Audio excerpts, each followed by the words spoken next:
G'day, mate. Tonight, I invite you to slow down, take a deep breath, and let your thoughts drift far from the noise of the day. You're safe here. As the southern stars twinkle high above the gum trees and the warm scent of eucalyptus hangs in the night air, we're about to journey deep into the ancient heart of Australia, a land where legends breathe and shadows tell stories. These are tales passed down through whispers around campfires, painted on cave walls, and echoed in the rustle of the outback winds. From the mysterious Bunyip lurking in still waters to the mischievous spirits that dance across the rocks, Australia's folklore is rich with creatures born from Dreamtime and bush myth alike. So lie back, close your eyes if you wish, and let the rhythm of these stories carry you off like a Billabong current under moonlight. If you haven't already, tap that like button and give us a subscribe. It helps the stories keep flowing, and I'd be stoked to have you back for the next journey. Now, get comfy. Let the wild world of Australian folklore unfold. Let's begin with the tale of the Bunyip, the guardian of the Billabong. The Bunyip, guardian of the Billabong. In the hushed stillness of a remote Billabong, where mist clings low to the water and reeds sway like watchful sentinels, an eerie silence can settle. The air thickens, cicadas pause, and even the frogs fall quiet. It is in this breathless moment that the old ones say the Bunyip stirs. The Bunyip, its name drawn from the Wemba language, is one of the most enduring and feared creatures of Australian Aboriginal folklore. For thousands of years, stories of this elusive being have haunted the rivers, swamps, and lagoons that ribbon across the continent. Though descriptions vary across regions and nations, all agree on one thing. The Bunyip is a creature not to be trifled with. According to the elders, the Bunyip is no mere beast, but a spirit, part animal, part elemental force. Some say it is as large as a bullock, with a long neck like an emu and a hide like wet stone. Others recall webbed feet, tusks as thick as fence posts, and a cry so mournful it can curdle blood. In some Dreamtime stories, the Bunyip is an enforcer of tribal law, punishing those who disobey sacred rules or disrespect country. In others, it is a guardian, protecting the sanctity of the waterholes and punishing the careless who wander too close. Many yarns begin the same way. A traveler camps too near the water's edge. The night is warm, the stars are sharp above, and the air hums with insects. But then, without warning, the water goes still. The frogs stop singing. A ripple spreads, and from the dark, something rises, slick, hulking, silent. The Bunyip does not roar, it does not charge, it watches, and if it judges you unworthy, it drags you below. In the lands of the Gunditjmara, people in southwestern Victoria, ancient aquaculture systems tell of deep spiritual connection to water and its creatures. Their stories of the Bunyip often overlap with teachings about stewardship, reminders to care for waterways, to respect balance. In many parts of Australia, the Bunyip was spoken of not just as a beast, but as a consequence, a warning. Colonial settlers who came across these stories were both fascinated and frightened. In the early days of exploration, when the land was still a mystery to Europeans, reports of Bunyip sightings made their way into newspapers. In the year 1845, a peculiar skull was discovered along the banks of the Murrumbidgee River. The locals, unsure of its origin, turned to Aboriginal people for guidance. Without hesitation, they declared it to be the skull of a Bunyip. Word spread quickly. The Sydney Morning Herald ran articles, sketches were published, public exhibitions were held, but the mystery was never solved. The skull vanished, and with it, any chance of scientific validation. Still, stories persisted. In New South Wales, children were told not to stray too far into the reeds, or they'd be bunyipped, a colloquial term that took root in the bush. In Victoria's Gippsland, Some swore the creature was more than a myth, describing its howl as half cow, half human, and utterly soul-shaking. But perhaps the most powerful part of the Bunyip myth is its adaptability. Where the colonial world looked for one creature, one answer, the Aboriginal view was far more nuanced. The Bunyip wasn't just a single being, it was many. In the dreaming, time is not linear, and neither are the stories. In some places, the Bunyip is a monstrous crocodile-like guardian. In others, it is sleek and serpentine, slithering beneath lily pads. It wears the faces of fear, of consequence, and of the unknown. One old story from the Yorta people tells of a man who desecrated a sacred birthing tree near the river. That night, as he washed his hands at the water's edge, he saw two glowing eyes rise from the surface. The creature made no sound. It only stared. Paralyzed by terror, the man could not move. They say he was never seen again. His camp was untouched. His footprints led to the water and stopped. Beyond fear, the Bunyip also inspired respect.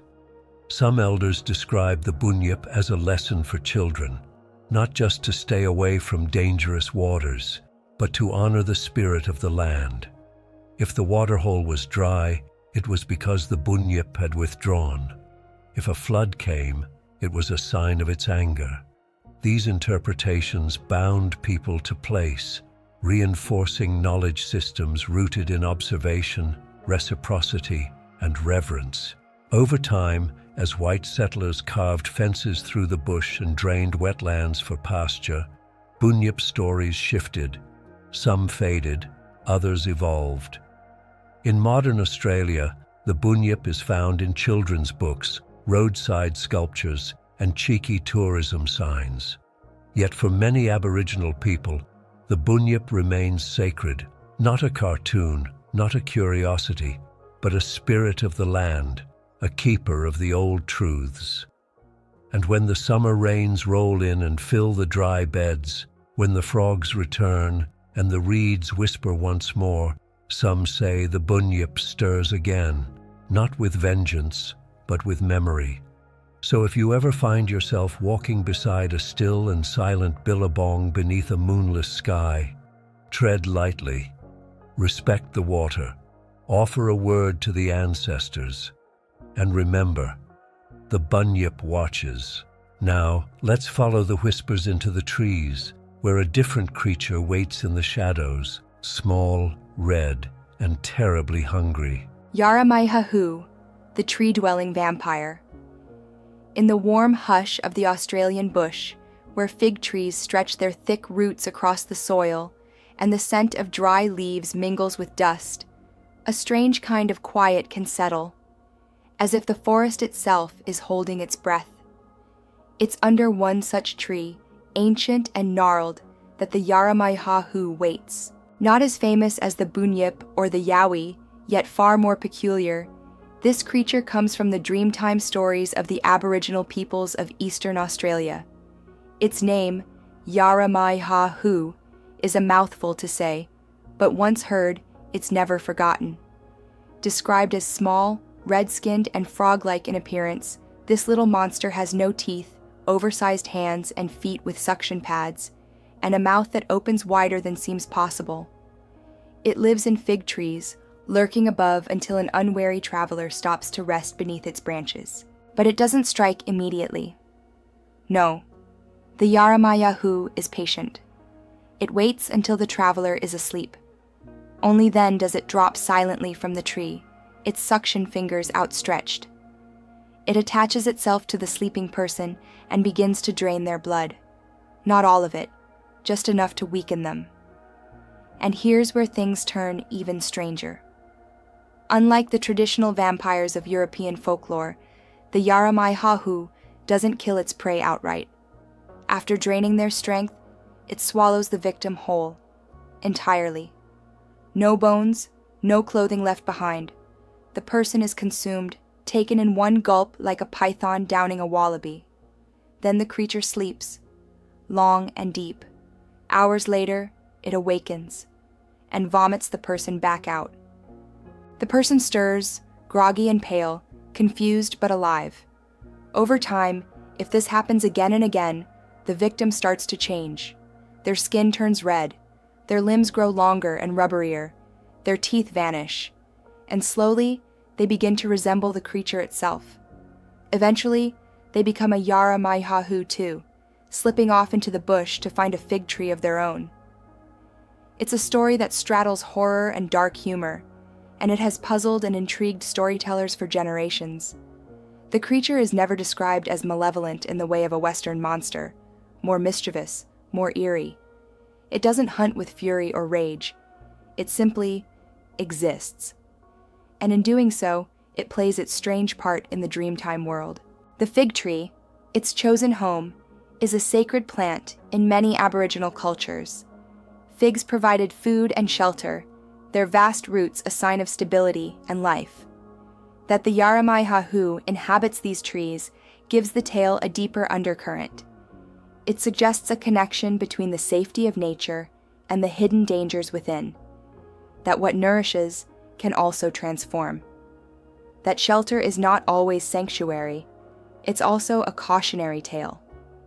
In some interpretations, the Yara-ma-yha-who was told to children to warn them not to wander off alone or nap in the wild. The message is clear. The bush is beautiful, but holds secrets. If you lie beneath a tree without care, you might wake up, changed. What sets this creature apart in folklore terms is the transformation. Most mythical beasts harm or chase or punish, but this one slowly makes you one of its own. The process is subtle. Blood drained, identity stripped, features altered, not in a single violent act, but through repetition. It's a slow erasure, a quiet taking, chilling in its patience. And yet, there's a lesson there too. In some communities, the tale is less about horror and more about warning against forgetting who you are. Sleep too long, trust too easily, and you may lose the self, not in death, but in becoming something else entirely. A metaphor for drifting from your culture, your roots, your people. The Yara-ma-yha-who isn't just a monster, it's a mirror. Interestingly, the tale has seen a small revival in recent years. With growing interest in Aboriginal myths, the Yara-ma-yha-who has found its way into books, documentaries, and even games. But it remains largely faithful to its original form, a strange, toothless, tree-dwelling vampire, unburdened by Gothic capes or silver crosses. In the cool shade of an ancient fig, the creature continues to wait, its wide mouth closed for now, its fingers twitching, and somewhere, perhaps not far from where you sit, a traveler stretches out, yawns, and leans back against the bark. A branch creaks, a shadow falls, and the forest holds its breath. So next time you find yourself beneath the canopy of an old fig tree, remember the tale. Rest if you must, but don't close your eyes for too long. For the Yara-ma-yha-who is ever patient, ever watching. Our journey through the mythic bush continues, from the whispering leaves to the roaring skies. Now, let us meet one of the most powerful and revered spirits of them all, the rainbow serpent. The rainbow serpent, creator and destroyer. Before the rivers carved their paths through the ochre plains, before the mountains rose and the trees took root, before even the stars blinked in the sky, there was the rainbow serpent. In Aboriginal Dreamtime stories, some of the oldest continuous oral traditions on Earth, the rainbow serpent is one of the most sacred and powerful beings. Known by many names across different Aboriginal nations, including Ngalyod, Waggle, and Yurlungur. This great ancestral spirit embodies both creation and destruction. It slithers through the land like a shimmering river of scales, its enormous body shaping the very earth, its breath summoning the first rains. Imagine the landscape before time, flat, dry, and asleep. The rainbow serpent moved beneath the surface, carving valleys and gouging out riverbeds with its vast coils. As it pushed upwards and outwards, it created hills, mountains, and deep gorges. When it stopped to rest, its body curved into ridges and its tail curled into lakes. Wherever it moved, life followed. But the rainbow serpent is not merely a bringer of landforms. It is a being of immense spiritual importance, responsible for maintaining the balance between water, life, and law. In many stories, it is the guardian of waterholes, the source of rain, and the breath of the wet season. Its colors shimmer like sunlight on a creek's surface, a living rainbow, ever shifting, ever watching. In Arnhem Land, the Yolngu people speak of Yurlungur, a rainbow serpent who sleeps beneath sacred watering places. When angered, perhaps by a taboo being broken or a place being disrespected, it awakens in fury, bringing floods, storms, and thunderous chaos. In other regions, like the Kimberley, the Waigle is more benevolent, a wise and eternal presence that blesses the land with fertility and fresh water. This dual nature, creator and destroyer, reflects an Aboriginal understanding of balance. Nature is not always kind, but it is always just. The rainbow serpent punishes those who fail to live in harmony with the land. It rewards those who honor tradition and care for country. The serpent is also intimately tied to law. In many nations, it is seen as the original lawmaker, the force that laid down the first paths of behavior for humans to follow. These were not written laws, but songlines, pathways across the land that encode knowledge, culture, and spiritual guidance. These songlines were sung by the ancestors, etched into the earth by the serpent's movements, and followed by people for thousands of generations. To walk a songline is to walk in the shadow of the rainbow serpent. It is to step where the ancestors stepped, to sing the world into being all over again. Ceremonies and paintings depicting the rainbow serpent are vibrant and deeply symbolic. In dot art and rock engravings, the serpent appears with wide curves and undulating shapes, symbols of rivers, lightning, and energy.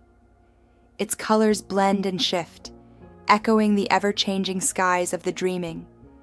Some caves hold ancient depictions, their pigment still vivid after tens of thousands of years, reminding us that this spirit has never left.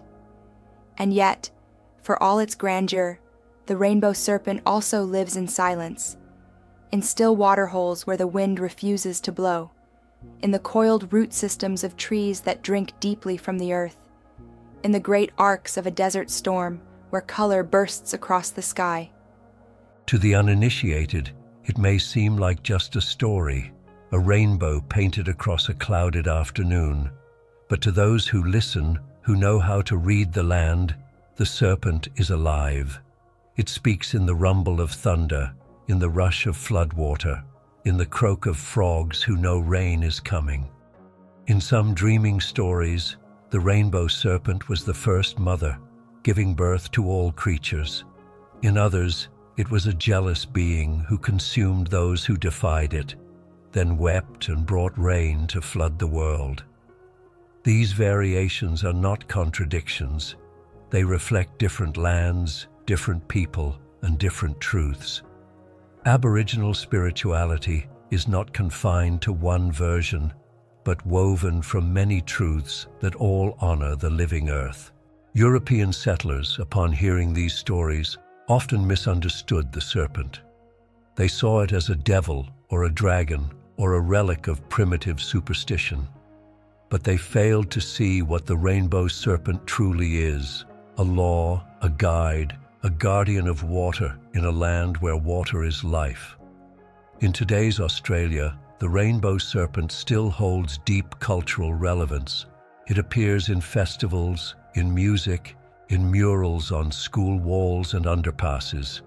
Yet for many Aboriginal people, it remains sacred, not to be commercialized or simplified, but respected as a living presence. Some communities will not even speak its name aloud outside of ceremony. It is that powerful. As the wet season returns to the top end, and the brown, cracked land is transformed into a green floodplain teeming with birds and insects. Some say it is the rainbow serpent awakening again. Its breath in the clouds, its laughter in the thunder, its scales glinting through the spray of waterfalls. So if you ever find yourself walking through the bush after rain, when the world is fresh and full, and you see a rainbow arched across the sky, take a moment, stand still, feel the warmth on your skin, the earth beneath your feet, and remember, the rainbow serpent is watching, not with malice, but with memory. It sees whether you respect the land, whether you honor the stories. It is both the path and the guardian of the path. Now, let's leave the rivers and skies for a moment and journey to the trees again. But this time not for wisdom or water. This time we meet a creature of mischief and mayhem. Beware the drop bear. The drop bear, terror from above. High in the treetops of the Australian bush, where the eucalyptus leaves shimmer silver green under the harsh midday sun, and cockatoos screech like mad things in the heat, there is said to lurk a creature more fearsome than any spider, snake, or crocodile. It waits in silence, hidden in plain sight. You might not see it, you might not hear it, but if you're not careful, it will fall upon you from above, with teeth bared and claws outstretched. That creature, of course, is the dreaded drop bear, or so the story goes. At first glance, the drop bear sounds a lot like its harmless cousin, the cuddly koala. Small, fluffy, and sleepy, koalas are practically national mascots. But the drop bear? Well, it's the koala's evil twin. Bigger, meaner, carnivorous. According to legend, it sports sharp fangs, matted fur, and a bad attitude. It doesn't eat leaves, it eats tourists. This tongue-in-cheek tale has been spun for decades, mostly by Aussie locals keen to have a bit of fun at the expense of unsuspecting visitors. It's part prank, part folklore, and a full-blown cultural in-joke. Tell a tourist to watch out for drop bears while hiking in the Blue Mountains, and they'll laugh nervously. Then you hand them a ridiculous list of precautions. Rub Vegemite behind the ears, speak in an Aussie accent, or wear forks in your hair to ward them off. The more absurd, the better. But while it's all in good fun, the drop bear has taken on a life of its own. In pubs, on outback tours, and around campfires, the story gets retold, refined, and sometimes even believed. That's the power of folklore. It doesn't need to be true. It just needs to be memorable. The origins of the drop bear myth are hard to pin down. Some reckon it began in the military, a way for soldiers to spook new recruits during jungle training exercises. Others say it came from bush guides or rangers playing tricks on backpackers. What's certain is that the myth gained popularity in the second half of the 20th century and spread like wildfire through word of mouth, travel guides, and even official-looking reports. In fact, in the year 2013, the Australian Museum, a respected scientific institution, published a spoof entry on drop bears on its website. It listed the creature's Latin name as Thylarctos plumitus and described it as a large, arboreal, predatory marsupial related to the koala. It claimed drop bears targeted people with foreign accents and recommended smearing toothpaste on your face as a defense. The prank was so well executed that some visitors to the site took it as gospel, reinforcing the myth even further. But why has this fictional beast captured the national imagination so effectively? Perhaps it's because Australians have always had a dark sense of humor, a tendency to take the mickey, especially when it comes to their own environment. The land here is already full of creatures that can kill you, snakes that can stop your heart in minutes, spiders the size of dinner plates, saltwater crocs with jaws like steel traps. The drop bear is a way of poking fun at that reputation, leaning into it with a wink and a nudge. There's also something very Australian about turning danger into laughter. The bush can be harsh, unforgiving, and isolating. Stories like The Drop Bear give people a way to laugh in the face of that fear, to turn menace into myth and survival into storytelling. But even a joke can hold meaning. In some corners, the drop bear is seen as a symbol of cultural gatekeeping, a rite of passage for newcomers. If you've been told about the drop bear, if you've had Vegemite smeared on your cheeks by a chuckling local, you've been initiated. You've been let in on the joke. You're one of us now. There's also the possibility that the drop bear isn't entirely without historical precedent. Australia once had real megafauna, enormous marsupials that roamed the continent during the Pleistocene epoch. Fossils have been found of creatures like Thylacoleo carnifex, the so-called marsupial lion. It had powerful jaws and climbing abilities, and some paleontologists believe it may have ambushed prey from trees. Sound familiar? It's a stretch, of course, to claim the drop bear is a memory of this ancient predator, but it adds a layer of eerie plausibility to the myth. A long-forgotten creature, whispered about in dreams, reborn as a joke told around the fire. And maybe that's the most fascinating part. The drop bear began as a prank, but it's become something more, a part of Australia's living folklore. It appears in television shows, comic books, military patches, and tourist souvenirs. There are drop bear-themed cafes, craft beers, and t-shirts. It has clawed its way into the national psyche. So, next time someone warns you about drop bears, smile. But look up anyway, just in case. After all, it's never the ones you expect that get you. It's the quiet rustle, the creak of the branch, the blur of gray fur and snapping jaws in the blink of an eye. Still feel like napping under a gum tree? Our next tale takes us even deeper into the shadows of the bush, where something ancient and hulking prowls on two legs. Join me as we search for the truth behind Australia's elusive Wildman, the Yowie. The Yowie, Australia's elusive Wildman. Deep in the tangled bush of the Great Dividing Range, where towering gums cast long shadows across granite outcrops and the undergrowth is thick with mystery, a legend lumbers just out of sight. It is tall, it is powerful, and it is rarely seen, but its presence is felt by those who know the land well. This is the Yowie, Australia's own wild man. Long before Europeans set foot on the continent, Aboriginal Australians spoke of giant, hairy beings that roamed the dense forests and remote ranges. Known by many names across different language groups, Yahoo, Putikin, Jingra, among others, these creatures were part of the dreaming, interwoven with stories of creation, punishment, and warning. In the southeast, particularly among the Kuku-Yalanji people of far north Queensland, the Yowie-like beings were said to be powerful spirit creatures, some helpful, others vengeful. They weren't mere animals, but entities with purpose, guardians of sacred places or punishers of those who broke cultural law. Some stories tell of women or children disappearing into the bush, never to be seen again, with the Yowie's presence blamed. To Aboriginal communities, these were not mythical creatures to be debated. They were part of country.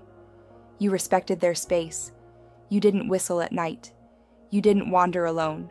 When colonial settlers arrived in the late 18th and early 19th centuries, they too began to report strange encounters.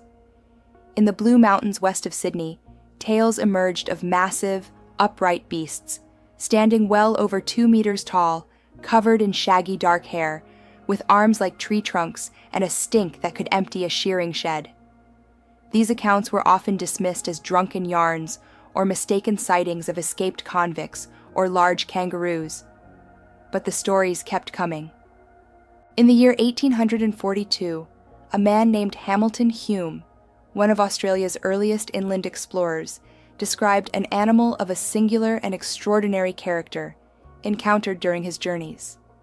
While he never used the word Yowie, his description matches many modern sightings.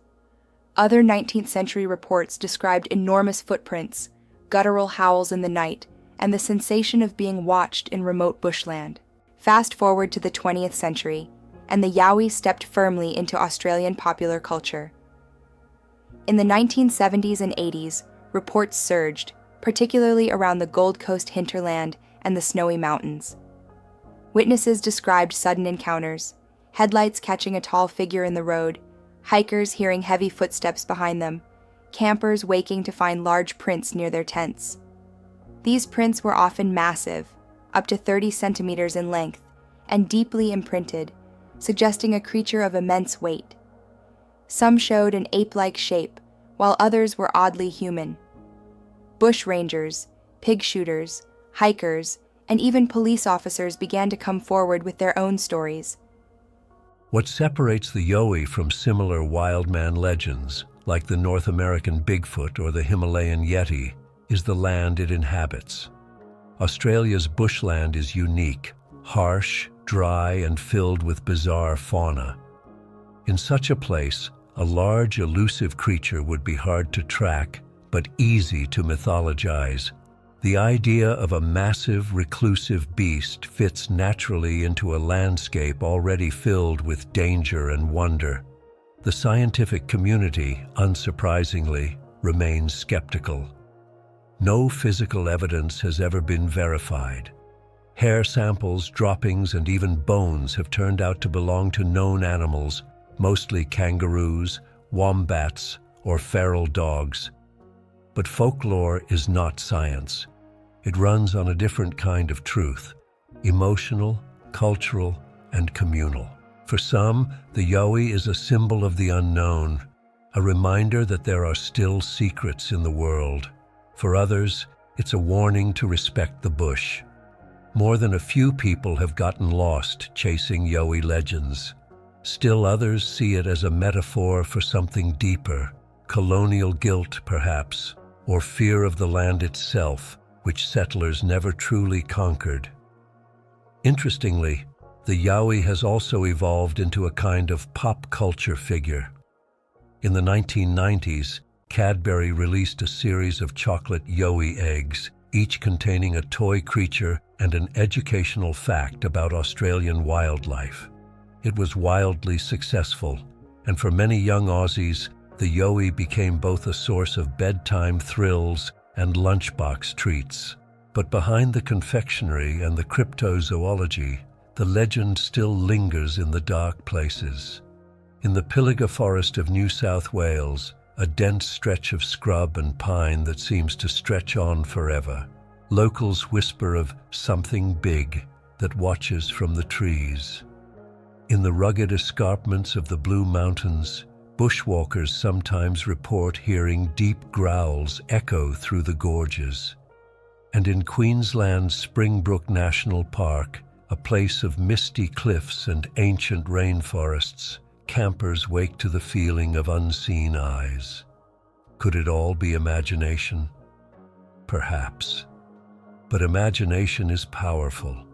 It's shaped by culture, memory, and fear. And the Yowie isn't just a monster, it's a cultural echo, a blend of Aboriginal spiritual beings and settler fears, carried through generations and shaped by the land itself. Whether it walks the bush today or lives only in stories, it still leaves its footprints across our minds. So if you're ever walking alone through the ranges and you hear a branch snap in the dark, or you catch the scent of something musky and strange on the breeze, don't run, don't shout, just keep walking, calm and slow. And whatever you do, don't look back. Now let's shift from the shadows of the forest to the laughter of a tale with a different tone, one that begins with a frog, a drought, and a very, very big drink. Next, we meet Tiddalik. Tiddalik, the frog who drank the world. Before the rivers ran wide and the Billabongs shimmered under the Southern Cross, there was a time when the land was dry, painfully dry. Trees wilted under the harsh sun, animals grew weak, and the skies stayed cruelly blue. The reason for this, as told in one of the most beloved Aboriginal Dreamtime stories, was a frog named Tiddalik. Tiddalik was no ordinary frog. In fact, he was enormous, a great bloated creature with skin like sun-baked clay and eyes that blinked slowly, as if nothing in the world could ever hurry him. He lived in the warm lowlands, where he once played among reeds and sang with the other creatures in the wet season's glory. But one morning, Tiddalik awoke with an unquenchable thirst. He opened his wide, sticky mouth and drank. The animals gathered. Something had to be done. But how do you make a frog laugh, especially one so fat he can barely blink? That was the question that echoed through the dry air. One by one, the animals tried. First came the kookaburra, who told his finest jokes, tales of foolish goannas and confused dingoes, but Tiddalik didn't so much as twitch. Then the kangaroo bounded past, doing exaggerated hops and tumbles. Dust flew, and she landed awkwardly in a bush. Still, nothing. The frog sat, his great belly like a full water bag. The wombat tried a ridiculous dance. The echidna tried balancing sticks on its nose. The magpie mimicked the lyrebird, who in turn mimicked a laughing kookaburra, who then mimicked the sound of a didgeridoo gone horribly out of tune. Still, nothing. Until, finally, a little creature stepped forward, the nabulba, or eel. Thin and slick, it twisted and turned, wriggled and flipped, contorting itself into such silly shapes that even the most parched animals began to smile, then chuckle, then howl with laughter. And finally, after what felt like an eternity, Tiddalik laughed too. He began with a deep, bubbling sound from his throat. Then his great belly shook, and his mouth opened wide. He laughed harder and harder until the water burst from him in waves, rushing out in every direction, soaking the ground, refilling rivers, flooding swamps, and reviving the thirsty land. And so, the balance was restored. This tale of Tiddalik comes from the Gundungurra people of the New South Wales Highlands, and like many Dreamtime stories, it carries more than one meaning. On the surface, it's a whimsical parable, a moral about greed, laughter, and cleverness. But beneath that, it's a teaching about water, survival, and the consequences of hoarding what should be shared. Water, in the Australian environment, is precious. The story of Tiddalik may have served to teach young ones the value of stewardship, that no one creature, no matter how powerful, should take more than their share. It's also a reminder of the dry and wet cycles of the land, how droughts come and go, and how sometimes the answer to hardship lies not in force, but in joy. Interestingly, Tiddalik's legend has traveled far beyond his original homeland. Over the decades, the story has been adapted into children's books, plays, and school curricula. It's often one of the first Dreamtime stories introduced to non-Indigenous Australians, treasured for its humor and message. In many schools, students act out the tale, with much delight over the animal antics and the great frog's dramatic belly laughs.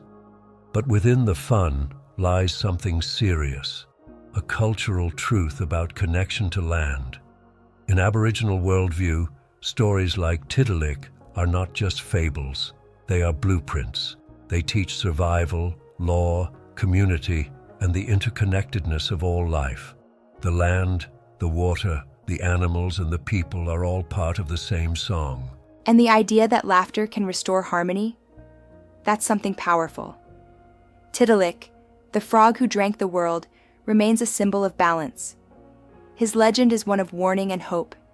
He reminds us not to take too much, and that sometimes the solution to even the greatest crisis lies in the smallest creature with the simplest of gifts, a sense of humor. Today, if you visit parts of regional Australia, you might still see murals of Tiddalik painted on school walls or statues in town squares. Children still learn his name, and older generations smile when they hear it, remembering both the frog and the lesson he carries. So next time the rain falls heavy after a long dry spell, and the frogs begin to sing in the puddles, spare a thought for old Tiddalik. Somewhere, perhaps, he's laughing again. Let us now follow the echoes through stone and into the ancient rock shelters of the north, where spirits lighter than wind once taught people how to live. These are the Mymi spirits, the whisperers of the rocks. He drank and drank. First, he drained the nearby creek, then the river, then the waterholes and the swamps, and even the morning dew from the leaves. He drank until not a single drop remained in the entire landscape. And then, with his belly swollen like a thundercloud and his throat silent, he sat, content and enormous, and refused to move. Panic spread across the land. The kangaroo could no longer graze because the grass had withered. The emu stumbled through dust where once there had been lakes. The platypus vanished from its burrow, the fish lay stranded on cracked earth, and the birds flew higher, hoping to find a new source of water. But there was none. Tiddalik had taken it all. The Mymi spirits, whisperers of the rocks. Far in the north of Australia, deep within the escarpments of Arnhem Land, where jagged red cliffs tower like ancient sentinels, and the air carries the scent of stone and eucalyptus, dwell beings older than memory, the Mymi spirits. They are so thin, the old ones say, that they can slip between the cracks in stone, vanishing like breath in the wind. Yet their legacy is painted on the rocks, whispering across time. The Mymi are not monsters. They are not creatures of terror or wrath. They are something else entirely, ancient, graceful, and wise. Described in the lore of the Kunwinchku people and other Aboriginal nations of the Northern Territory, the Mymi spirits were the original teachers of humanity. They lived in the world before people did and passed down the first knowledge: how to hunt, how to cook, how to dance, and how to paint. According to dreaming stories, the Mymi emerged from the rocks long ago, gliding through the air like smoke. They were gentle, shy spirits, tall and impossibly slender, their limbs flowing like grass in the wind. It's said that if a strong gust blew through the land, it could carry a Mymi spirit away. That is why they live inside the stone, safe and secret, only emerging when the land is calm and still. The Mymi were master artists, and it was they who first painted on the rock walls of Arnhem Land intricate scenes of animals, ceremonies, and ancestral beings. They taught Aboriginal people to do the same, gifting them ochres and guiding their hands. Even today, in rock shelters around places like Ubir and Noorlangie, you can find paintings that locals say were made not by people, but by the Mymi themselves, figures so delicate they seem to dance across the walls. Their style is distinctive: long limbs, elegant posture, and movement captured in stillness. The Mymi are often depicted with spears, fish, or in the act of teaching, always in harmony with the land. These artworks are not simply decorations. They are sacred records, alive with spiritual energy, connecting past, present, and future. The role of the Mymi goes beyond teaching. In some stories, they act as protectors, watching over sacred places, guiding those who walk the land with respect, and punishing those who do not.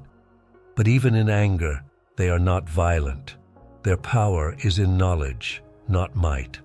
A person who mocks the stories or defaces the sacred rock art might find themselves lost, disoriented, or suffering strange dreams. Some say the Mymi rearrange paths, or stir up winds, or call to animals in warning. To encounter a Mymi is rare. They do not appear to just anyone. It is said that they reveal themselves only to those who carry respect in their hearts, who walk softly, listen deeply, and understand the spirit of country. They might appear in the corner of one's vision, just for a moment, a flicker of movement where no breeze should be.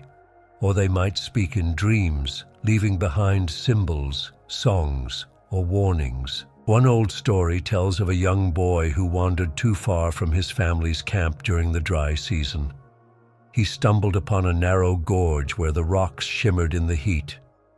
As he entered, the world went quiet. No birds, no insects, only stillness. And then he saw them, two figures, tall and thin, weaving through the stone like shadows come alive. They looked at him but said nothing. The boy stood frozen, heart pounding. Then the spirits lifted their hands and pointed to the ground. There he saw a trail, not of footprints, but of painted emu tracks, glowing faintly in the dust. He followed them, and soon he found his way back to camp. When he told his elders, they nodded solemnly. "The Mimi guided you," they said. "You must always honor them. These stories are not just old tales. They are living truths in the communities of Arnhem Land." The Mimi form part of the sacred cosmology, a system of belief in which everything is connected: spirit, land, sky, and self. Their teachings continue through ceremony, songlines, and art. Modern researchers have been awed by the sophistication of Mimi rock art. Some images are thought to be over 20,000 years old. In areas where erosion is minimal, the pigment remains vivid, protected by overhangs and the dry air. Archaeologists studying these works often remark on their intricacy, their detail, and their sense of motion, an ancient animation on the canvas of stone. But the knowledge held within these paintings cannot be fully understood by outsiders. Each image carries multiple layers of meaning, stories, laws, genealogies, and spiritual truths, known only to initiated custodians. To the untrained eye, a figure may appear to be a man with a spear. To those who know, it may be an ancestral being, a reminder of a sacred agreement, or a sign to mark a sacred boundary. In this way, the Mimi spirits are still very much present, not just in rock, but in memory, in song, in the footsteps of those who tread lightly through the bush. Tourists who visit Kakadu or Arnhem Land may see the paintings, admire their beauty, and feel the weight of their age. But without understanding, they miss the spirit behind the paint, the hand that first drew the line, the whisper of the Mimi guiding it. For those who carry respect, however, the spirits may still speak.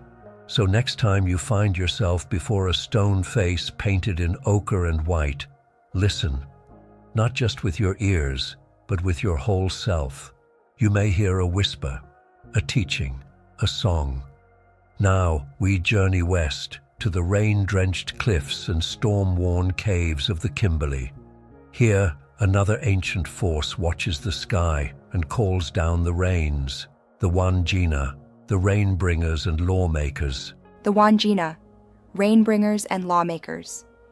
In the remote and rugged Kimberley region of northwestern Australia, where ancient sandstone cliffs rise like rusted cathedrals, and the wet season turns the dry earth into a sea of green, there exists a presence so sacred, so powerful, that even to speak its name requires reverence.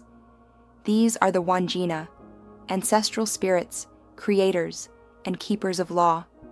Their eyes, wide and watching, gaze eternally from rock faces, silent and knowing. They are the rain-bringers and the lawgivers of the land. Among the Ngarinyan, Woonambal, and Warora peoples, known collectively as the Wandjina Wungur cultural bloc, the Wandjina are revered beings who shaped the world during the dreaming. Unlike many other ancestral spirits, they are not animalistic or monstrous in form. The Wandjina are anthropomorphic, often depicted with large round heads, no mouths, and halos or radiating lines that symbolize lightning, clouds, and rain. Their rock art can be found in thousands of sites across the Kimberley, particularly in sheltered overhangs and hidden escarpments. These paintings are not relics of a forgotten past. They are part of a continuous cultural tradition that stretches back at least 4,000 years, possibly much longer. The paintings are carefully maintained by Aboriginal custodians, who retouch them over generations to preserve their power and meaning. The Wandjina are not mere symbols. They are living entities, and their presence in the rock is a form of embodiment. The story goes that when the Wandjina finished shaping the landscape and giving law to the people, they did not leave. Instead, they entered the rock, becoming one with the cliffs, the caves, the very bones of the earth. From these sacred places, they continue to observe, to guide, and most critically, to control the rains. In a land where water means survival, the importance of rain cannot be overstated. The wet season, or Bargana, is not just a shift in climate, it is a spiritual renewal. The thunderheads that roll in from the north are seen as signs of the Wandjina stirring. The lightning, their glance. The downpour, their gift. Without the rains, the rivers do not run, the billabongs do not fill, and life itself withers. To ensure the rains come, ceremonies must be held. Songs must be sung. Law must be followed. The Wandjina are not cruel, but they are strict. If the people fail in their duties, if they neglect ceremony, disobey sacred laws, or disrespect the land, the Wandjina may withhold the rains. Drought and hardship follow. This is not superstition. It is a system of ecological balance encoded through spirituality. The unique visual style of the Wandjina paintings contributes to their power. Their eyes are large and dominating, often without pupils, creating a hypnotic, all-seeing gaze. They almost always lack mouths, a detail rich with meaning. Some say they do not need to speak, for their presence alone commands attention. Others say they once had mouths, but sealed them shut to avoid flooding the world with endless rain. Still others believe the lack of a mouth is a lesson in restraint, a reminder to speak wisely or not at all. Surrounding each Wandjina figure are flowing lines and dot patterns representing rain, water holes, and lightning. Their bodies are often cloaked in ceremonial dress, with intricate headdresses and body paint that link them to specific rituals and places. Each painting is deeply local, tied to a particular clan, story, and place on the land. No two are exactly alike. One well-known Wandjina figure is found at the Nga-Wudhu site on the Mitchell Plateau. Standing nearly 2 meters tall, the figure is ancient yet vivid, a ghostly white face with dark eyes and a halo of radiating power. It is said to embody a being who created the rivers in that region, who watches to this day to ensure the land is cared for. Despite the deep sacredness of the Wandjina, their image has, in recent decades, spread beyond their custodians' control. Some have been reproduced in media, advertisements, and artworks without permission, an act that has caused great distress in indigenous communities. For the Worora, Ngarinyin, and Wunambal peoples, these images are not just art, they are ancestors, sacred beings. To use them without cultural authority is to violate a spiritual law. Efforts have been made to educate the broader public about the importance of respecting Wandjina traditions. In schools, community centers, and galleries, Aboriginal leaders share their stories and invite Australians to understand, not just to observe. The message is clear: these are not relics of a vanished people. The culture is alive, the law is alive, the Wandjina are watching. In modern times, with the threats of climate change and environmental degradation looming, some elders see the Wandjina stories as more relevant than ever. They speak of a spiritual climate law, a reminder that balance must be kept, that the land must be honored, or consequences will follow. The rains are not guaranteed. They are earned through respect, care, and ceremony. If you ever find yourself in the Kimberley, walking beneath a sandstone overhang where the cicadas scream and the wind smells of stone and wet bark, you may feel it. A weight, a silence, a gaze. You may stand before a painting thousands of years old, freshly retouched with ochre and love, and you may realize you are not alone. The Wandjina are not gone. They are there in the cliffs, in the clouds, in the very heartbeat of the land. They are memory and law and rain. Now we turn south again, to where deep forests hold secrets and giants move silently through the trees. Next, we meet the Dooligah, the bush giants of the south. The Dooligah, bush giants of the south, in the misty forests of southeastern Australia, where tall mountain ash trees sway like silent watchers and the undergrowth rustles with unseen movement, stories speak of beings as old as the hills themselves. They are not spirits, nor are they entirely animals. They are something in between, hulking, powerful, and elusive. These are the Dooligah, the bush giants of the south. The word Dooligah is one of several used to describe these mysterious creatures across different Aboriginal nations in Victoria and New South Wales. While many outsiders lump them together with the more widely known Yowie, the Dooligah have their own place in the lore, tied to the southern highlands, shadowed valleys, and dense eucalyptus forests, where the mist never quite lifts and the line between reality and dream always feels thin. The Dooligah are said to stand taller than a man on horseback, with long, powerful limbs and hair like bark and moss. Their skin is dark and coarse, often blending so well with the trees that you could be standing meters away and never know they were there. Their eyes, however, always the eyes, are said to glow faintly in the half-light, reflecting not just light, but something deeper, ancient knowing, a warning. Unlike the mischievous drop bear or the slow-moving Tiddalik, the Dooligah are no laughing matter. They are serious creatures, associated with solitude, power, and sometimes vengeance. In the stories passed down through generations, they are not evil, but neither are they kind.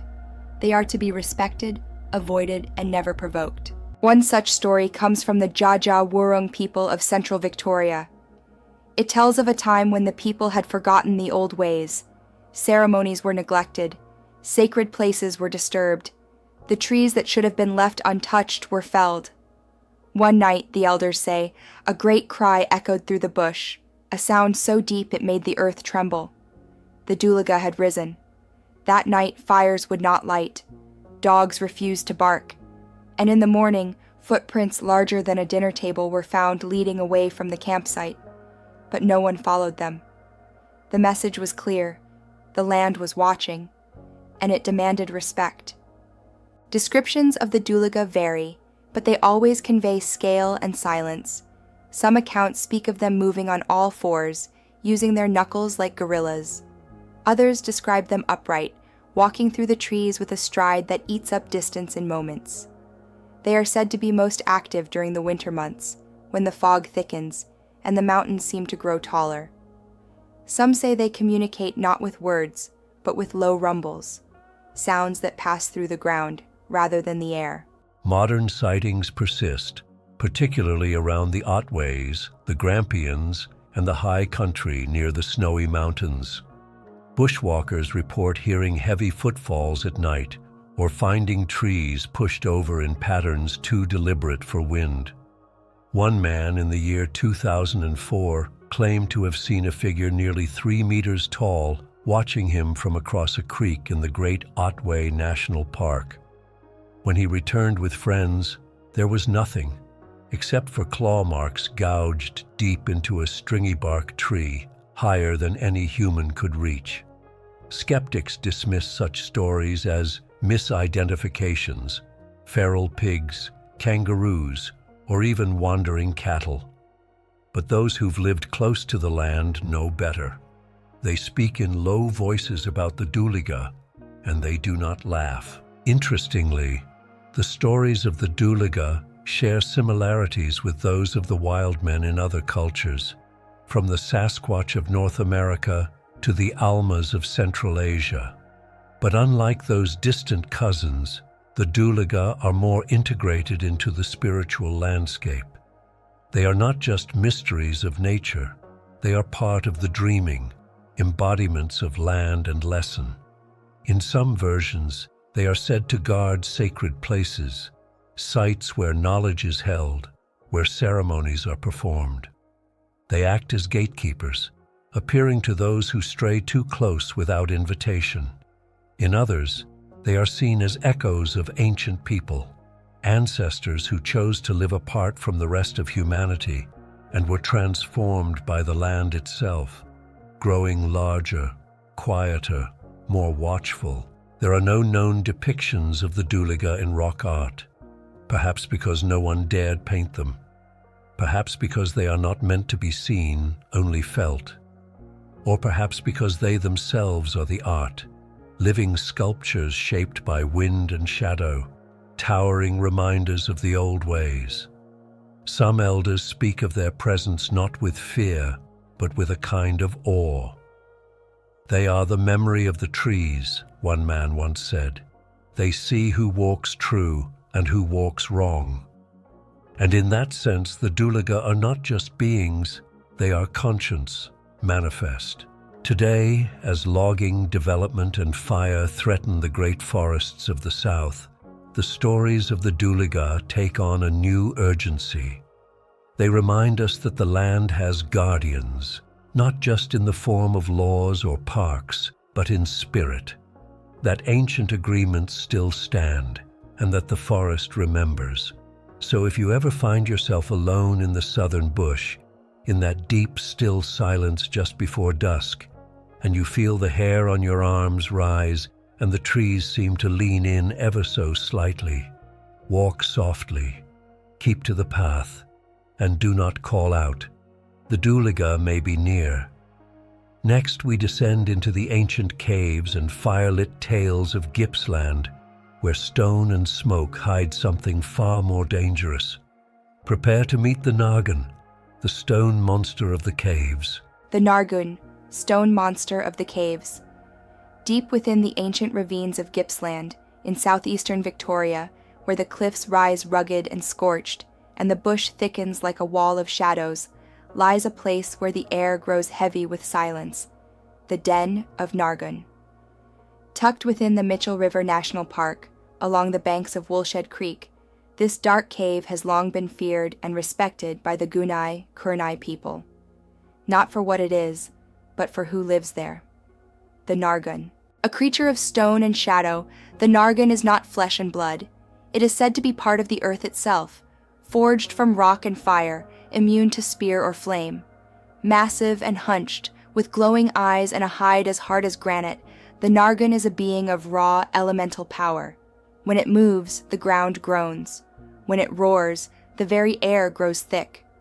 According to the Goodnight Curlew, the Nargun is a creature of punishment and protection, a guardian of sacred places, particularly those associated with women's ceremonies and knowledge.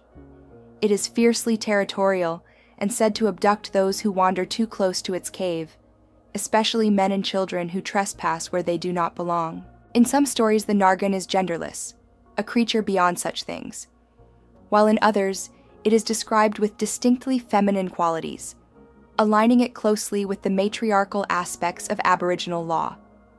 The cave it inhabits, the so-called Den of Nargun, was a place for women's business, a site of initiation, teaching, and ceremony.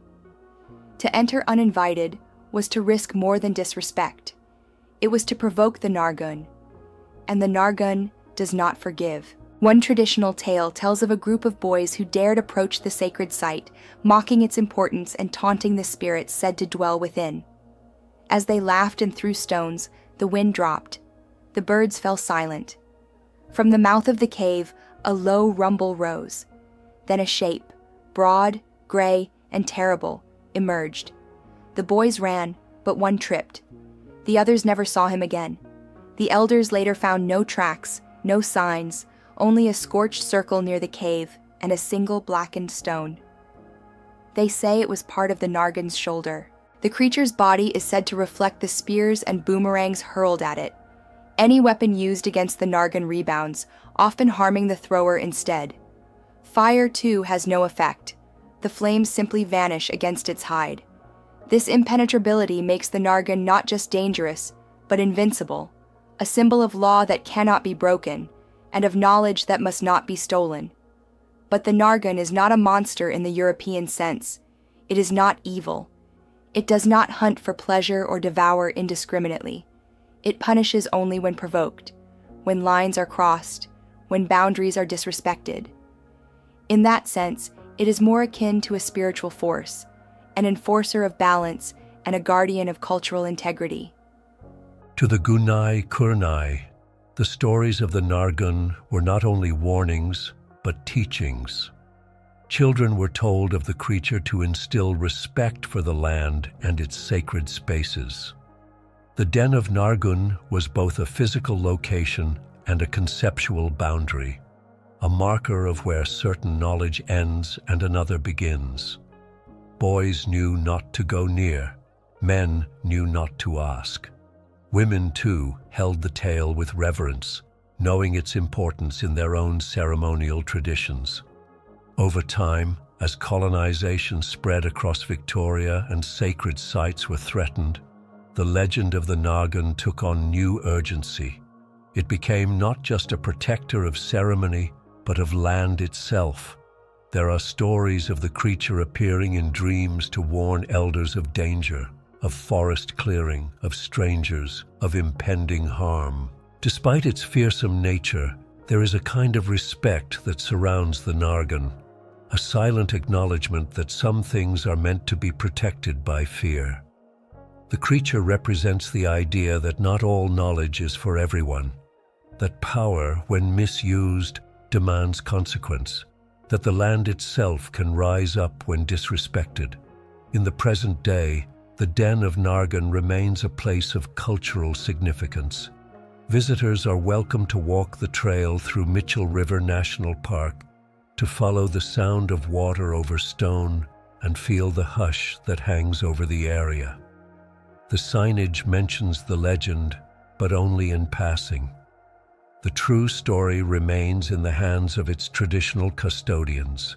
Those who walk the path to the cave often describe a strange feeling, a heaviness in the air, a sensation of being watched. The cave itself, half concealed by overhanging rock and shaded by dense bush, yawns like a mouth. Its walls are cold and damp, and though no one has seen the Nargun in many years, no one stays long. It's not fear exactly, it's respect, a quiet knowing, and perhaps that is the Nargun's greatest power.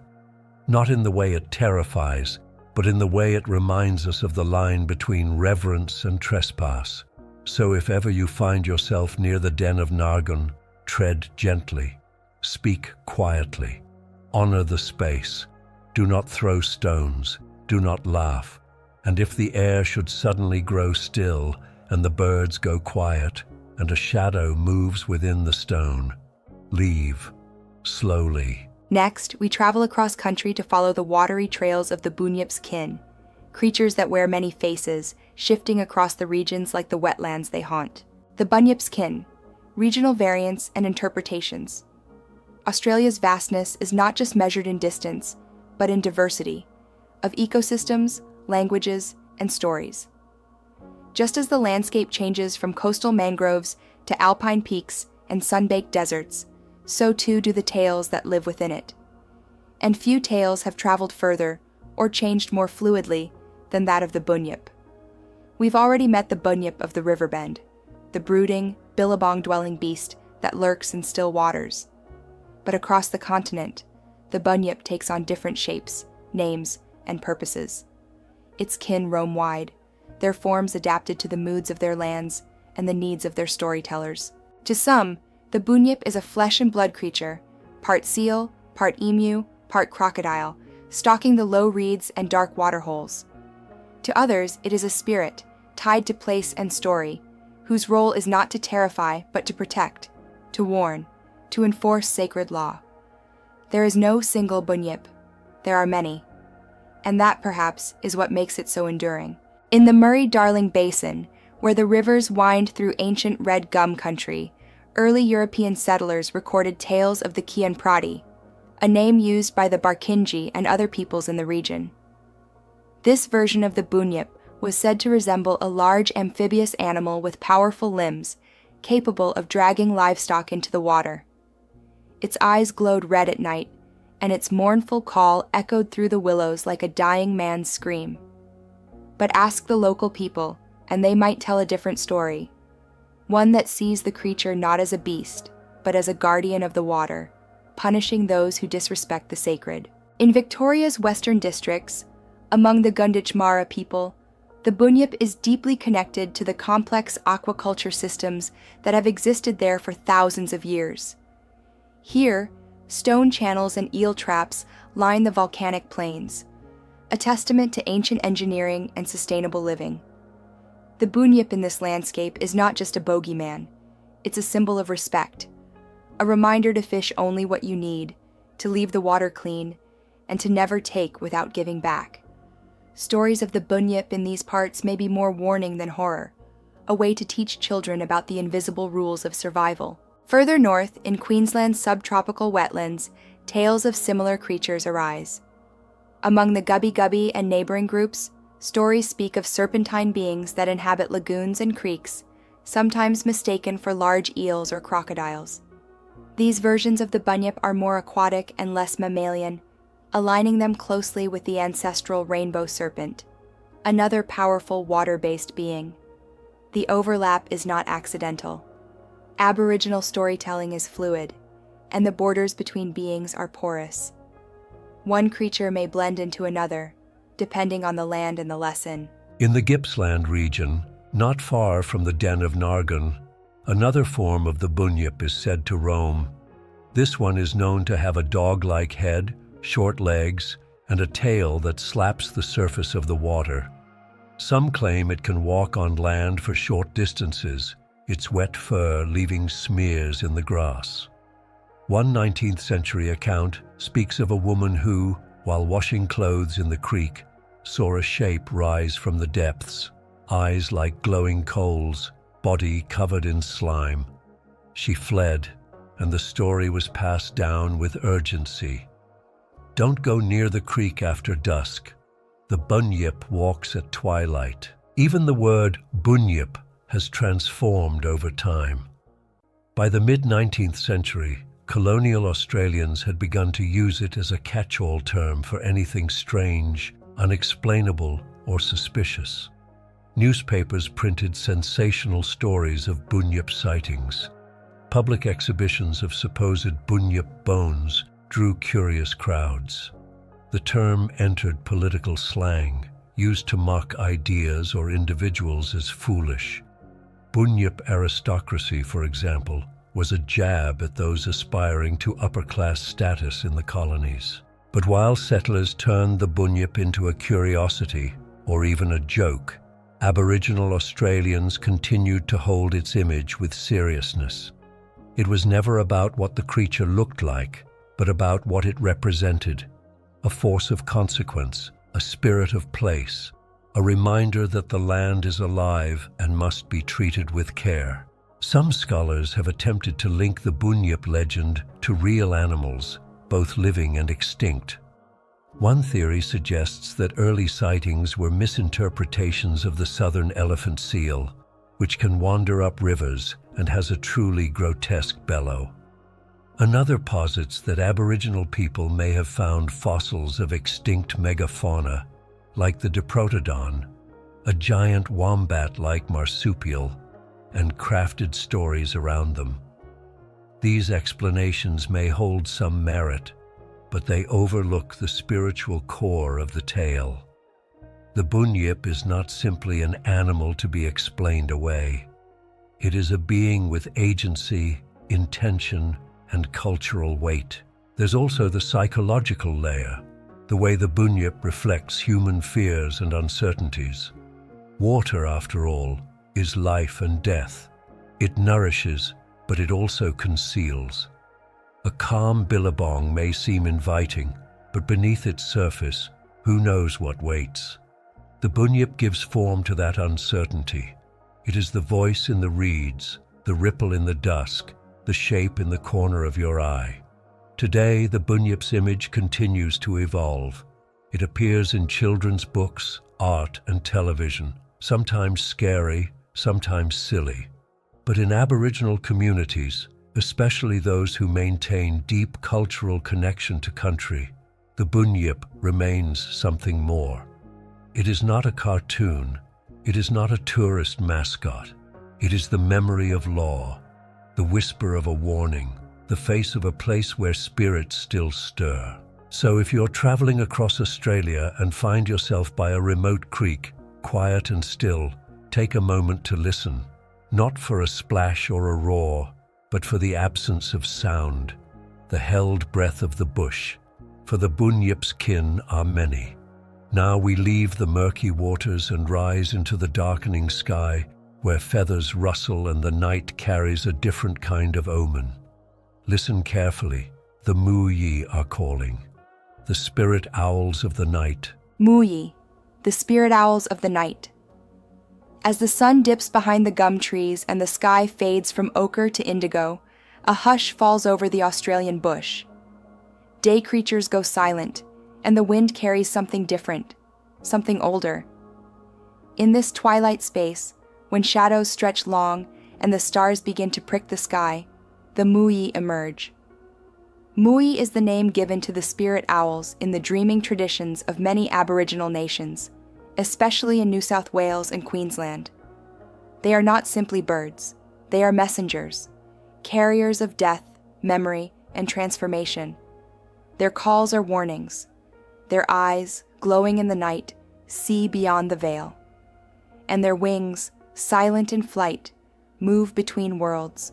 To understand the Mooyi is to understand how Aboriginal Australians view life and death not as opposites, but as part of a continuous journey. Death is not an end, but a shift, a return to the ancestors, a rebirth into spirit. And the Mooyi are the guides.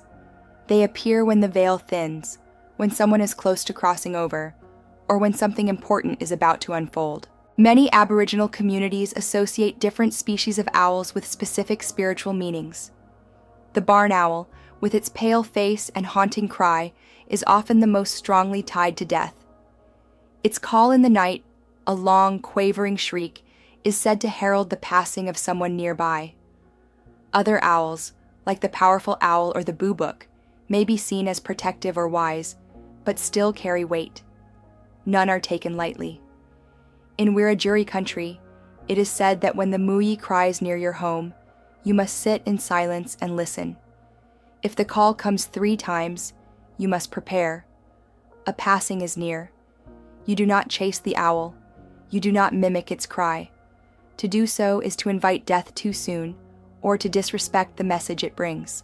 There are stories of owls appearing outside the homes of elders in the nights before their death, not to scare, but to stand vigil, a presence, a reassurance that the transition will be guided. In this way, the Mooyi is both feared and honored. It is a creature of deep significance, moving in the margins of the world. But the Mooyi is not always about death. In some dreaming stories, the owl is a keeper of knowledge, especially secret knowledge. It sees what others cannot. It remembers the old ways. In certain women's dreaming, the owl is a guardian spirit, watching over ceremony and protecting ancestral lines. Its feathers are sometimes worn in headdresses or kept in sacred bundles, used only in ritual contexts. One powerful story tells of a young girl who wandered from camp one night, chasing fireflies. She did not know the bush well, and soon became lost. The night deepened, and the trees pressed close. She began to cry. Then, above her, she heard a soft whoo. A barn owl sat in a nearby branch, watching her with steady eyes. It did not speak, but it turned its head and flew off, pausing just ahead, then again and again, guiding her back to the clearing where her people waited, searching and calling. When she returned, her grandmother wept with relief, then pulled her aside. "That was Mooyi," she said. "He chose to guide you, not take you. Remember to thank him." In this, we see the dual nature of the Mooyi. It is not evil, but it is powerful. It does not judge, but it does act with purpose.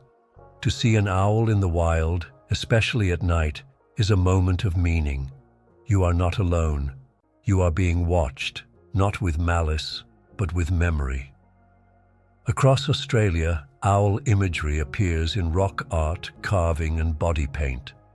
The shape of the owl, with its rounded head and piercing gaze, can be seen in cave shelters and ochre drawings, often accompanied by symbols of wind and spirit. These are not idle decorations. They are maps of meaning, messages from the dreaming. In more contemporary settings, the Mooyi still plays a role. Elders speak of dreams where owls appear before a birth or a death, as if balancing the equation of life. Some community members believe that a sudden appearance of an owl, especially one that lingers or stares, is a sign that something important is coming. Not good or bad, just important. And in urban environments, where bush has given way to concrete and light, owls still find a way. They perch on streetlights, nest in church spires, glide silently over sleeping suburbs. Their presence is a quiet defiance, a reminder that the spirit world has not gone away, even if we pretend it has. There is also a caution to the Mooyi. In many stories, those who mock or ignore the owl's call are punished. A man who laughs at the omen might fall sick the next day. A child who chases the owl might disappear. The lesson is clear. Respect the message, even if you do not understand it. Honor the connection, even if you do not see it. In the end, the Mooyi is not a creature of fear, but of depth. It teaches that the world is layered, that every cry in the night may carry meaning, and every shadow may hold story. It reminds us that death is not to be feared but understood, and that guidance often comes not with fanfare, but with feathers. So next time you hear an owl's call drifting through the dark, don't shudder or look away. Listen, breathe, remember. It may be Mooyi watching from the branches. Now let us follow that call deeper into the night, into the eerie scrublands where another cry splits the silence. Not from a spirit, but from a bird whose wail echoes with ghost stories of its own. The curlew's cry awaits. The curlew's cry, ghost stories of the scrub. There are few sounds in the Australian bush more haunting than the cry of the bush stone curlew. It begins low and uncertain, a tremor in the undergrowth. Then it rises, high-pitched, wavering, mournful, echoing through the trees like the wail of a grieving soul. Those who have heard it in the dead of night say it chills the bones. It is not the sound of a bird. It is the sound of something else entirely. Among Aboriginal communities across much of eastern and northern Australia, this sound is more than unsettling. It is a sign, a warning, a whisper from the spirit world. The bush stone curlew, or Burhinus gregarius, is an odd bird to begin with. Long-legged, large-eyed, and nocturnal, it moves with jerky grace through dry scrub and open woodland. By day, it freezes in place, its dappled feathers blending perfectly into the dry leaves and stones. By night, it stirs, gliding like a ghost through the shadows, hunting insects and lizards, and calling out with that eerie, trembling voice. Its cry is not just any call. It's been described as a cross between a child's scream and a woman sobbing in the distance. It rises and falls, sometimes broken into pieces like a chant. In Aboriginal lore, it is the sound of grief, the echo of spirits wandering the land, searching for something lost. In many regions, the curlew's call is heard as a death omen. If it cries near your home, it may mean someone in your family is unwell, or soon will be. In other stories, the curlew is a messenger, bringing news from the dreaming, or from those who have passed on. It does not bring death, but it walks beside it. Among the Mooyi people of Queensland, some believe the curlew is a spirit in disguise, perhaps a woman who died in childbirth, condemned to wander and wail for the child she never held. In some versions, she was wronged, and her soul was bound to the earth until her story was told. Each cry is her voice, echoing through the bush, hoping to be heard. One elder from the Bundjalung nation once told a tale of a man who ignored the curlew's warnings. He heard the bird cry 3 times outside his camp and dismissed it as nonsense. The next day, he received word that his cousin had drowned crossing a swollen creek. From then on, he kept a small feather in his pocket, a reminder that the bush speaks and you must listen. But the curlew is not always a creature of doom. In some communities, its presence is protective, a sign that ancestors are near. Its cry, though sorrowful, is a reminder that you are not alone, that the veil between worlds is thin and the spirits are still watching. It is a bird that connects, a link between the seen and unseen. Interestingly, the curlew also has a place in colonial ghost stories. Early settlers, unfamiliar with the strange sounds of the Australian night, often mistook the curlew's call for something supernatural. Tales spread of haunted homesteads where cries echoed through empty halls, only to be traced back to a solitary bird perched in the scrub. In the outback, some stockmen refused to camp near certain stands of trees, swearing they heard voices, sobs, whispers, warnings. Again, always the curlew. Even today, stories persist. A nurse in a remote Northern Territory hospital once reported hearing the curlew's cry outside her window just before a patient passed. A ranger in Western Queensland saw one circling a dried-up creek where 2 boys had gone missing the year before. A family camping in central New South Wales woke to the sound of what they thought was a woman screaming, only to find a lone curlew standing in the clearing, staring at them. The physical presence of the bird adds to its eerie reputation. Its large yellow eyes reflect torchlight like coins, and its tendency to freeze motionless when spotted can be deeply unsettling. It does not blink. It simply waits, silent and still, until it decides to move again. Then it vanishes into the darkness, as if it was never there. Some Aboriginal artists have depicted the curlew in dot paintings and carvings, often surrounded by spirals and stars, symbols of night, spirit, and journey. In songlines, the curlew may appear at transition points, places where rivers cross or trails divide, reminding the traveler to walk with care, to tread with respect. But perhaps the most powerful lesson the curlew offers is the value of listening. In the bush, so much depends on your ears. The rustle of dry leaves may be a goanna or a snake or a wind. The call of a bird may be a joke or a map or a message from the dead. To live on this land, truly live, is to pay attention. The curlew, with its ghostly wail, demands attention. It breaks the silence. It pierces the night. It makes you pause. And in that pause, you might remember something. Someone. You might feel the breath of an ancestor, the weight of an old sorrow, or the quiet presence of a world that continues beyond this one. So if, one evening, you find yourself camped beneath the stars, with the fire down to embers and the trees swaying above, and you hear it, that trembling, mournful cry that seems to come from everywhere and nowhere, do not be afraid. Listen, remember, breathe. You are not alone. Now, from the ghosts of the air, we move to the flesh and blood guardians of culture and magic, not spirits or beasts, but people born with power. Let us meet the Cleverman, the keeper of lore and protector of law. The Cleverman, keeper of lore and protector of law. In the oldest stories of this land, long before colonization, long before fences, roads, and concrete, there walked among the people those chosen by the spirits, those gifted with knowledge, healing, and power. These were not monsters or creatures of the night. They were men, but not just men. They were clever men.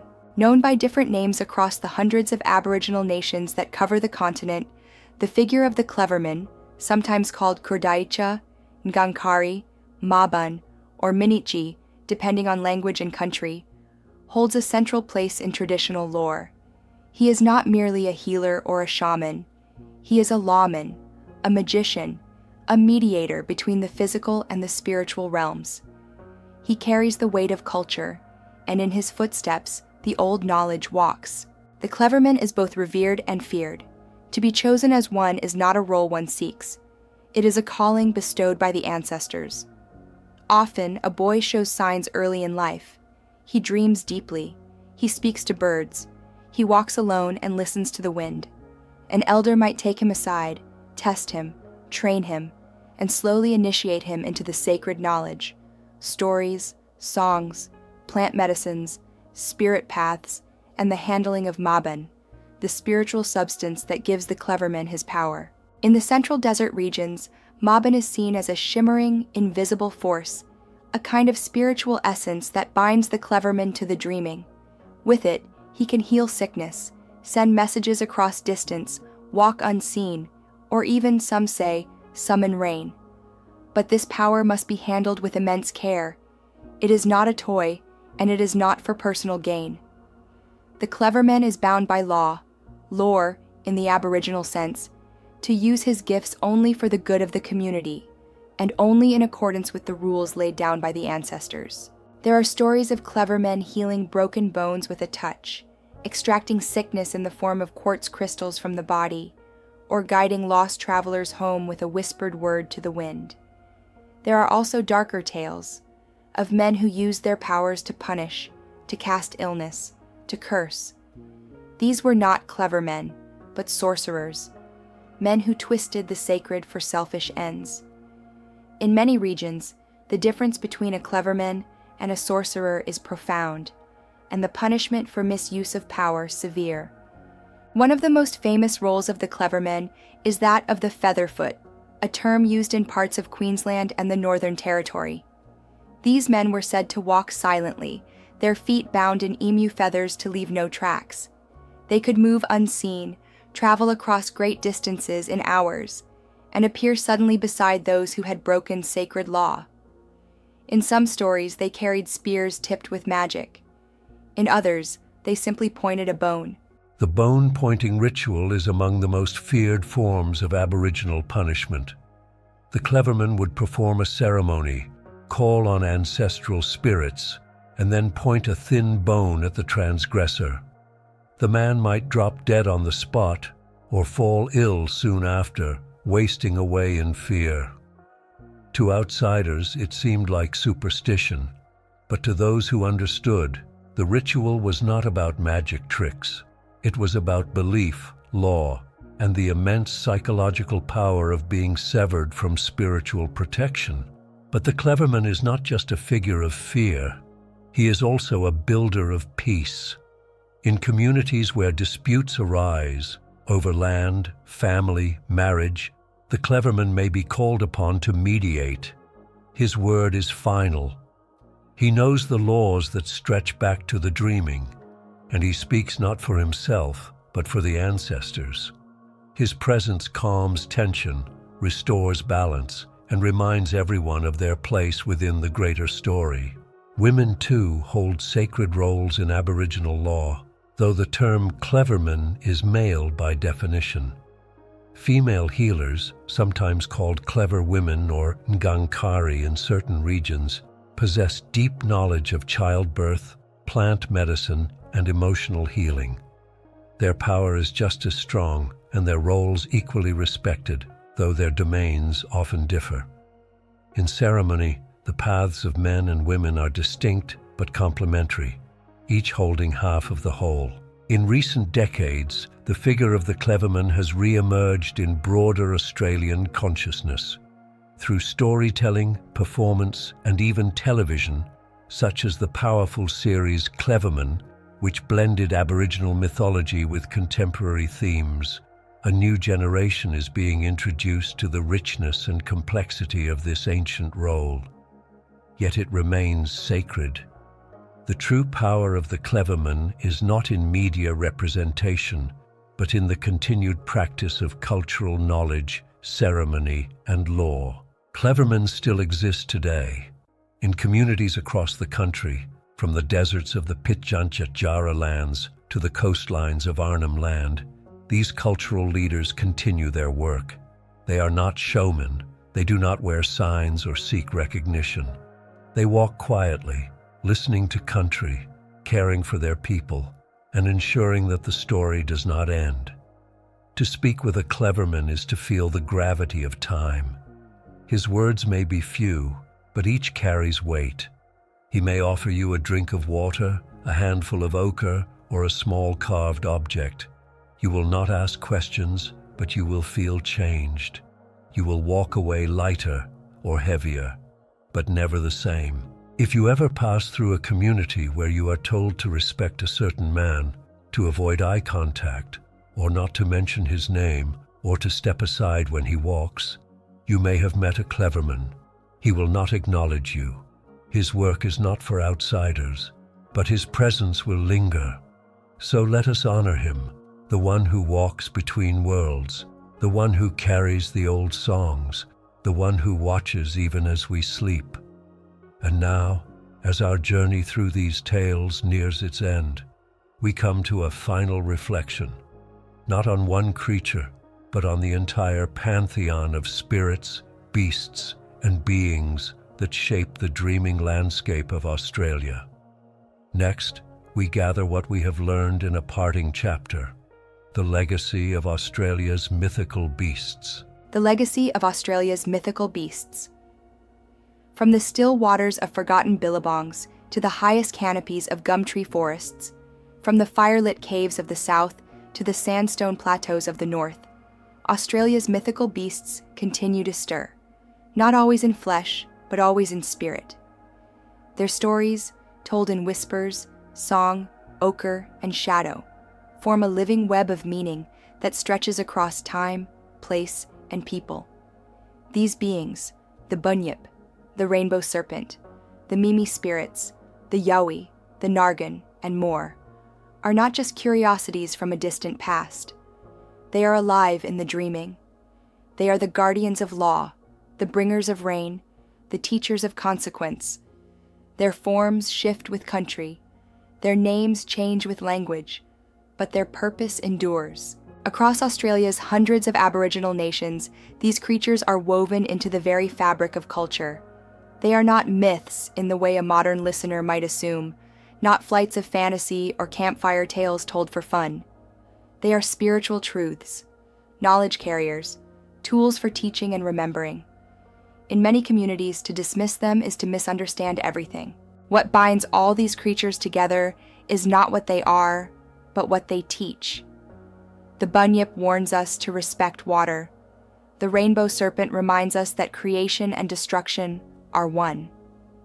The drop bear, though humorous in its modern form, reflects a uniquely Australian way of coping with fear through laughter. The Yowie and the Dooligah speak of the unknown and the necessity of humility before nature. Tiddalik teaches the danger of greed, while the Mymi spirits and the Wandjina guard knowledge, ceremony, and rain. Mooyi, the spirit owl, brings messages from beyond, reminding us that life and death walk hand in hand. The Curlew's cry echoes with grief, keeping us tethered to memory. And the Cleverman, human though he may be, reminds us that power must be earned, protected, and wielded with wisdom. These stories were not, and are not, passive entertainment. They shaped behavior. They taught children how to survive.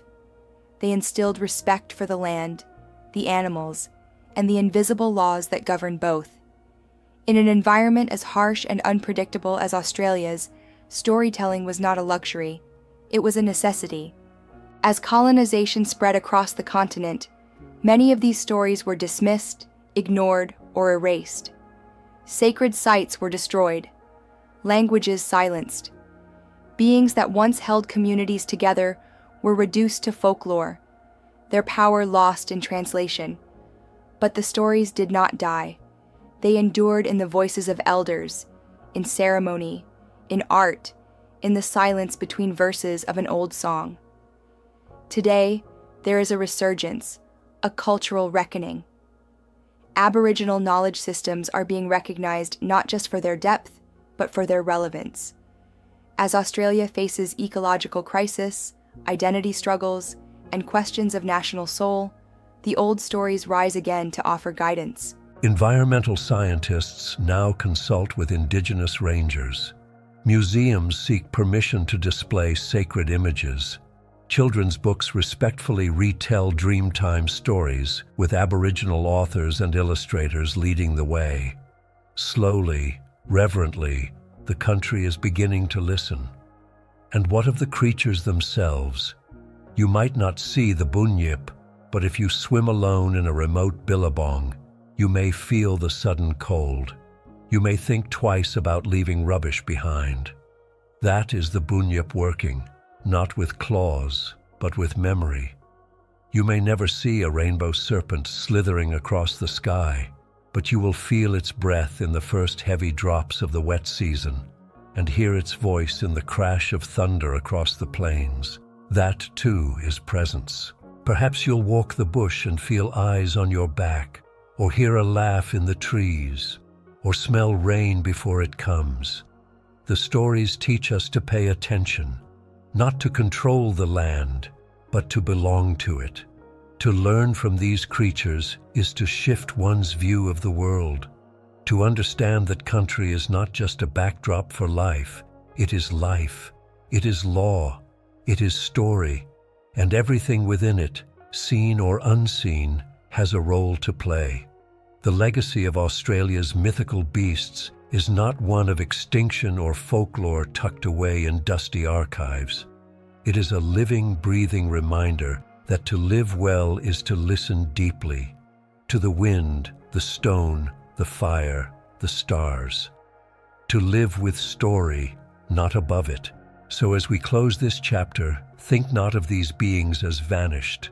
They are with us still, in the land, the lore, the language. They are in the stillness before dawn, in the laugh of a kookaburra, in the silence that follows a curlew's cry. They wait in the water, they drift on the wind, and they remember. Now, take a breath and let that memory settle in. Let the voices of the dreaming follow you into sleep. But before you drift away, don't forget to give this story a like and subscribe for more journeys into the heart of myth and memory. Thanks for listening, and good night. Thank you for walking this path with me, through shadows and stars, through ancient rivers and whispering trees. We've journeyed across a land rich with spirit and story, meeting the creatures that shape the dreaming heart of Australia. These beings are more than myths. They are memory, they are law, they are the land itself.